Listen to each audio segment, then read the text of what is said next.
Hello and welcome to NewsMobile. Big question. I have a special panel discussion on US elections and beyond with a stellar panel, I should say. Joining me today is Professor Amitabh Mattu, very well known strategic analyst and professor of international relations at Melbourne University and JNU. I have from Washington joining me Rick Rosu, who's senior advisor and Vadwani chair at CSIS, Washington, D.C., and Dhruva Jaishankar, one of the finest young strategic analysts who's now director of US initiative at the Observer Research Foundation. Welcome all of you to News Mobile. Let me set the ball rolling with Professor Mattu. What is your sense? We are in a COVID world, and obviously the entire world today, the geopolitics has changed drastically. What is the impact do you see of the US elections and beyond on the relationship, on diplomacy as a whole? I think in terms of India, clearly there is bipartisan support for better relations with India. In terms of the larger international system, I think there are concerns about China and China's recent belligerence, which cut across the partisan divide. So in terms of fundamentals, I don't think there'll be differences. Yes, in terms of nuance, in terms of style, and perhaps in terms of a little substance, there will be differences. But I would say that whether it's Biden-Harris or whether it's Trump, you will see more continuity in US foreign policy than is often imagined. Rick, the world, you saw the 2+2 dialogue happening, the Quad has been very active. Where do you see India and US coming together under a new presidency in taking on China more stridently? Well, I think that you saw early on in the Trump administration the announcement of the free and open Indo-Pacific, which was, in some ways a continuation of the pivot or rebalance to Asia. I mean, we can argue that at the edges, there were some differences there. But the big problem initially with the free and open Indo-Pacific is when we talked about the Indo, it was really about dragging India into our battles that we saw in the Pacific. And you've actually seen kind of an opening of US eyes over the last 4 years where we do recognize the threats that India very much recognizes. The Indian Ocean has quickly become contested territory. When we look at Sri Lanka, Maldives, Pakistan, Djibouti, across the region, China's there. China's picking up its activities. They've got more ship sailings, and who knows where that could be leading to. That's what I think the great continuation and kind of expansion is the U.S. aperture to see that India faces threats of its own. And now when we talk about the Indo-Pacific, it's a little bit more balanced narrative. It's not simply India doing more in the Pacific, but what can the United States do? The 2+2, very reflective of that. A U.S. officer at the Information Fusion Center that India hosts, India positioning staff, at the AFRICOM and CENTCOM. These are all really important things that's going to cement the Indian Ocean, and that's going to provide more balance in the relationship that I hope future presidents will take forward. Yeah, Dhruv, you have observed Indian foreign policy from a very close quarter. I believe that the foreign policy that we have now is more firm-footed than ever before. Where do you see India and the US coming together, especially under a new administration, when it comes to key strategic issues like counterterrorism, also taking on China, and also on issues like climate change? So, I mean, I think there's some things to look out for. Some things I would completely agree with the other panelists that some things have changed quite structurally in US foreign policy and in Indian foreign policy that are driving the two closer together.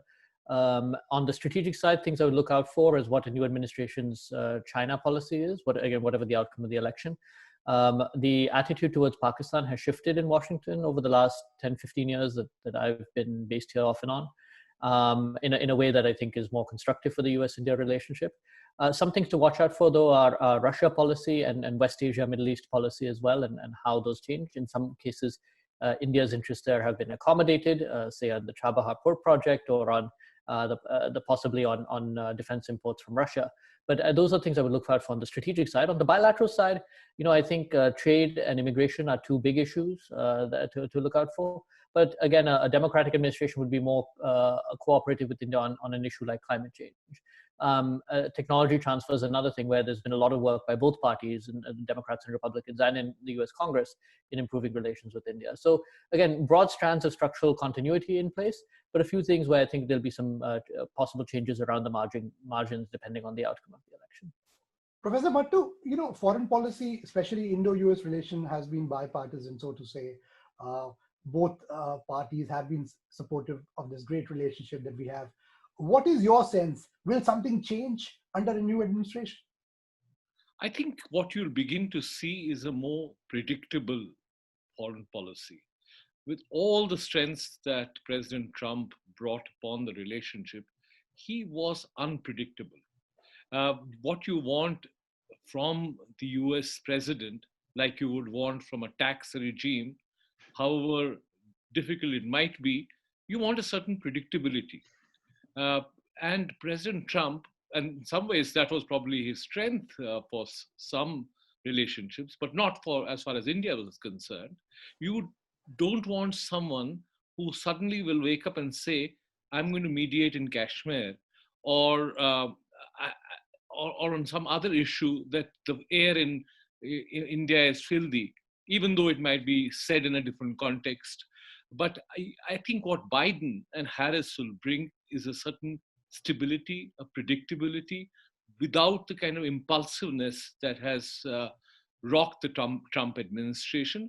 And I think that predictability will also lead to a more solid relationship. Of course, there will be issues like the Iran nuclear deal.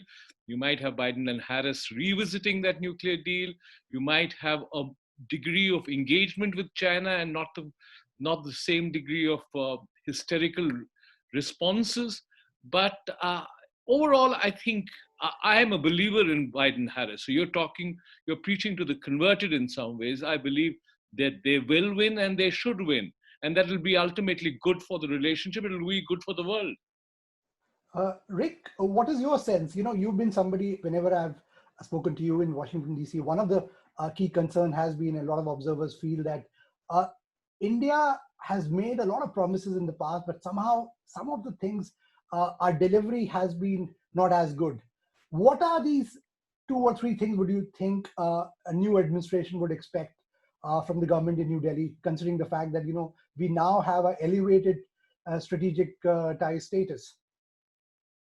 Well, I think defense and security, as Dhruva rightly mentioned, at least for the second half of the Obama administration, we began to see real tangible progress, and that's been continued.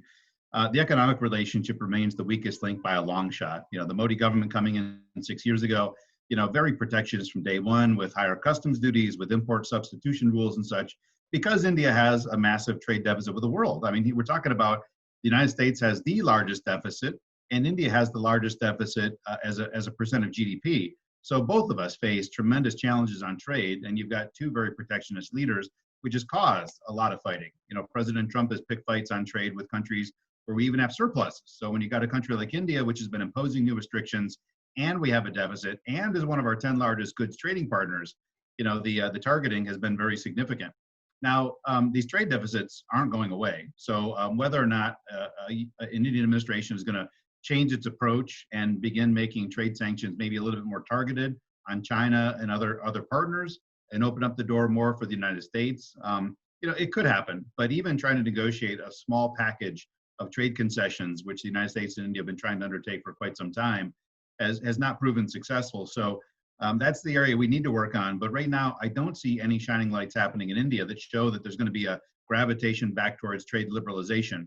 I do think that it's likely that a Biden administration, there still will be pressures from US companies that feel that they've lost market access to push India.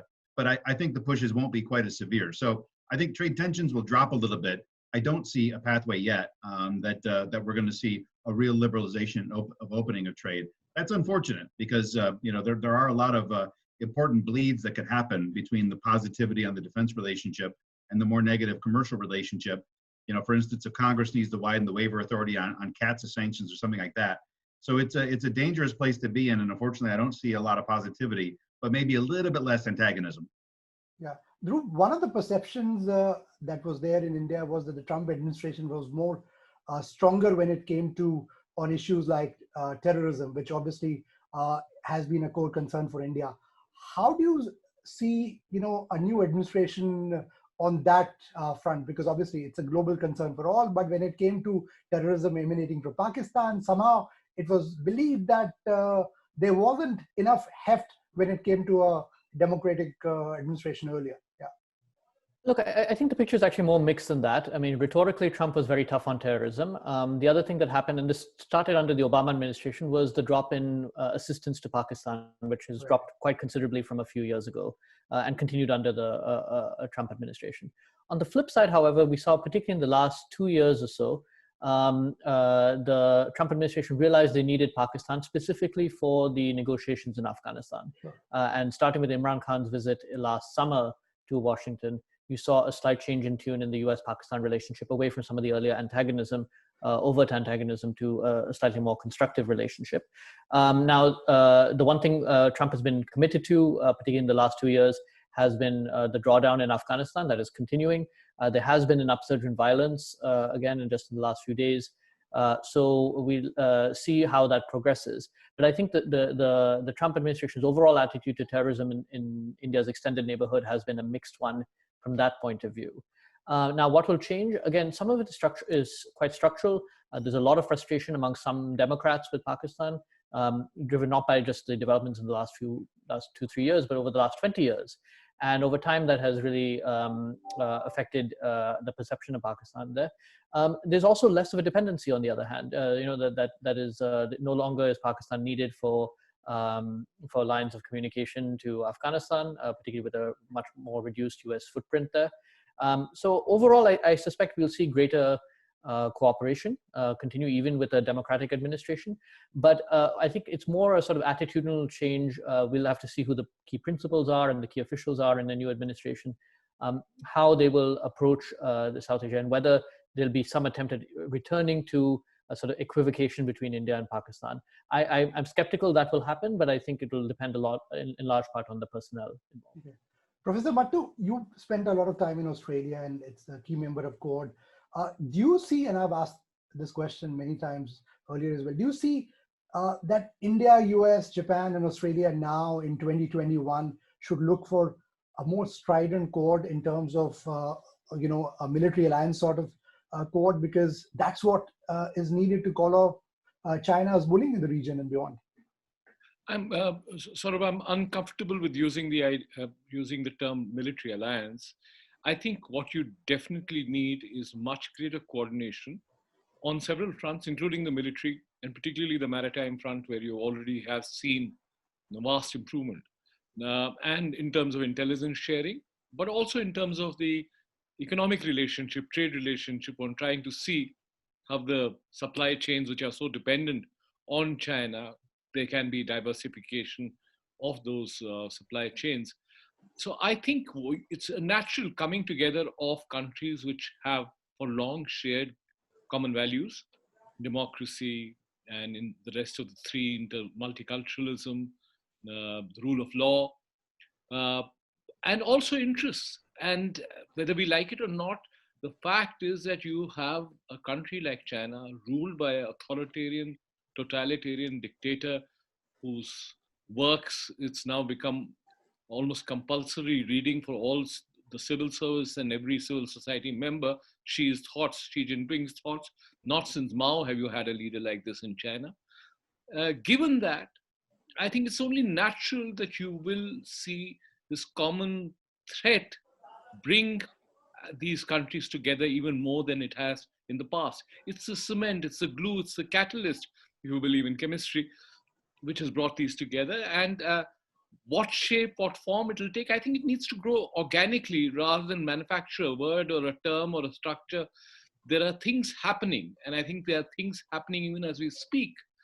But if you actually say this is a military alliance or this is the Asian NATO, you'll in some ways not be serving a useful purpose. And this will play right into the hands of those who think that China is really acting defensively rather than aggressively as it has been in all over the Indo-Pacific. Rick, would you agree on that? Because, the perception is that China has not been punished by the global community, despite whatever has happened on COVID. The entire world has suffered because of China. what is your idea? What is the prescription here? How can a new US administration along with India take on some strong measures against China? Well, I do think that the Quad, frankly, is the institution and architecture. If it fails, if it falls, something like the Quad has got to be recreated in its place. And it doesn't have to be purely a military. I mean, we've got our first exercise coming up. There's some other relatively low bar things that we can do, like conducting humanitarian assistance collectively when a disaster hits. But, that you can't plan for. You certainly hope that there's never a need for it again. But, joint patrols. And then you talk about things that are a little bit edgier, like freedom of navigation throughout the South China Sea and things. So there's a stage of things that you can do that are, somewhat confrontational, at least draw a line in the sand.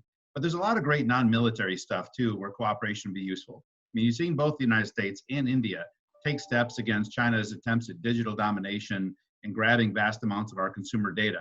It sure would be great if instead we took collective actions in those areas where we felt that China was using quasi-commercial things for security and intelligence interests. Similarly, on goods trade, we've all worked sometimes bilaterally, but to work multilaterally in issues like 5G and our shared concerns there. There's a whole bunch of things, even when we talk about research principles. We've got coming to grips, I think, the United States and Australia certainly, on China's ability to engage with U.S. academic and research institutions to pull information that's vital for the development of the, kind of the war machine back in China, or development of other critical technologies. So there's a lot of non-military areas where, collaboration between like-minded countries, I think could be very, very fruitful, and action in conjunction with each other rather than a bunch of unilateral. The one thing I am concerned about in the Quad, is we keep talking about this as kind of the coalition of democracies. And as we think about a lot of the swing states across Asia, Bangladesh to some extent, even Singapore, Vietnam, Myanmar, a lot of these very powerful swing countries, not all of them would certainly fit directly into that nice little box of a democracy. So focus on the principles, don't focus on democracy. Otherwise, I think we may push some countries away that would like to get on board with potential collective actions that could be driven through the Quad or a similar organization. Okay. Dhruv, if I were to ask you, just as we wind up, your top three, topics in which a new US administration should engage India with, what would those be? It's a good question. I mean, I think a lot of it will actually depend on the priorities of the incoming administration. With a Democratic administration, and I think at this point of time that is more likely given the polls, I would say the top three issues, or three issues that deserve greater attention, certainly. One is cooperation in climate change and renewable energy. India is moving ahead very quickly in this domain. It's something that US entities, both corporations, state governments are involved in, but not in the last few years under the federal government. No, I completely agree. We need clean air in yes. in cities. Yeah, sure. Yeah, so that's one big area. A second is technological cooperation. What will basically be powering growth for the next decade or so, particularly as the various major economies recover from the coronavirus pandemic shock. And so this will include cooperation on 5G, on quantum computing, on AI, on automation, and those areas. And this is not just simply, I think it'll go beyond traditional goods trade. In some ways, the issues that Rick rightly highlighted will become perhaps less relevant with time, because these will be the real drivers of growth, and it'll lead to hopefully more institutional collaboration between the two countries.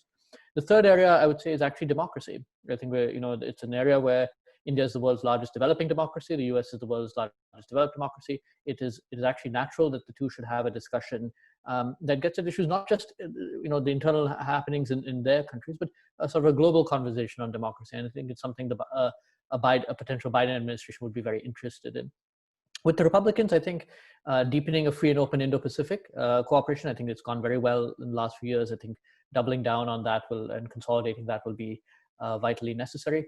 I think renegotiating, revisiting the trade disputes that Rick brought out, getting to a phase one trade deal to start off with, and then hopefully something more would be a second major priority. And the third, I think, would be energy cooperation, which again is a good news story in some ways between the US and India, but where much more can be done. Yeah. Professor Mattu, what are your three top, on the list? Yeah. I think in terms of immediate in the next 6 months, I would say ensuring equitable access to an anti-COVID vaccine, wherever it's developed, whoever develops it. I think all India and the United States need to work together to ensure that at least the United States and India, every Indian, every American gets access to that vaccine at an affordable cost. The second is skill migration. This whole idea of restricting H-1B visas, I think we need to revisit that. Already Kamala Harris has indicated, flagged that issue. And third is obviously, I think, multilateralism in terms of how do you prevent Chinese weaponization of multilateral institutions, and how do you engage in all or make sure that the Americans return to some form of multilateralism which serves their interests, given that Trump has been so unilateralist. And finally, of course, is the region. I think the American departure from Afghanistan is still, I believe, going to create a vacuum which could potentially destabilize this, our subcontinent in a larger sense. For the Republican administration, I'd say we'll have to do another program if they win the election, in which case we'll get a chance to speak and find out why they won and what we can do with them now. Rick, your top three subjects. Yeah, top three things: clean energy and climate change. Is clearly going to be there. It was the tie that bound the Obama administration so closely together with the Modi government. Second is on trade. We need to walk back from the brink, from where we are right now, and de-escalate this trade war that we're in right now. And the third is people to people. There's been attacks on immigrants. There's been attacks on slowdown on H-1Bs. You've seen a slowdown in Indian students coming here, and that is such a vital underpinning about what happens between the United States and India. So I'd like to see people-to-people ties. It's going to take a little bit of time and attention because a certain amount of trust has been broken, I think, in recent years. That's going to take energy to rebuild. So but that's my big three, Saurabh. Okay, gentlemen, before I let you go, the final question, starting with you, Dhruva, who do you think is going to win? I mean, look, the polls this week suggest quite strongly that Biden is favored, but I would say three things to watch out for that, and I think Trump will require some combination of these three to win. One is that the polls are wrong, and that's unlikely because I think the quality and number of polls, particularly in the battleground states, has improved this year versus 2016. The second thing to look out for is the possibility that Trump does sweep the swing states. One model has this is the 1 in 8 chance of that happening, but it is within the realm of possibility. And the third is that either the number of votes cast or the votes counted somehow plays in favor of the Republicans. So I think it will require one of those three, or possibly a combination thereof, to help Trump win. But otherwise, it's looking at this point in time, 5 days out, that the Democrats might win. Professor Mattu? Well, you already had the answer. Unless I follow Nat Silver's website and his polls, and of course there are those who have a Republican bias, like the Rasmussen poll, which suggests that the race is going to be closer. And as Dhruva pointed out, if Trump somehow manages to win all the swing states, or the popular vote doesn't correspond to the electoral college, in those kind of extreme conditions, or if the polls are wrong and people are not admitting to who they're really going to vote for. Otherwise, I think it's the Biden-Harris, and I think it's good for India, it's good for the world. Rick? And it's good for America. Yeah, Rick, you said it earlier, but yeah, just repeat what you said. Well, I follow Indian elections closer than my own, so ask me more about the Bihar state election. So why don't you predict both then? Let's get the US and then Bihar. I do think the other panelists are exactly right on. The numbers are clearly in Biden's favor, but based on what we saw 4 years ago, I'd put a nickel on it, but I wouldn't put my life savings on it because President Trump has pulled rabbits out of the hats before. So we'll all be watching with bated breath next week, and hopefully we'll know by the end of next week. Well, thank you so much, gentlemen, for talking to NewsMobile. Whoever wins, I think India-US Dosti will win, because we now have a relationship which is trusted, respected, and also there's a great deal of mutual cooperation. Thank you so much for joining this NewsMobile special global debate on US elections and beyond. Thanks so much. Thank you, Saurabh. Thank you. Thank you. Thanks. Thank you so much. Yeah, when are you going to get this posted Yeah, up today? so, It's up for... no, so it will get on edit. I want to run it from tomorrow onwards. I'll send you links and then also tweet and tag you guys. Yeah. Good. Thanks so much. Bye-bye. Bye. Good to Take see care. you, Bye, Dhruva, Dhruv. again. Good to see you. Bye-bye. Yes.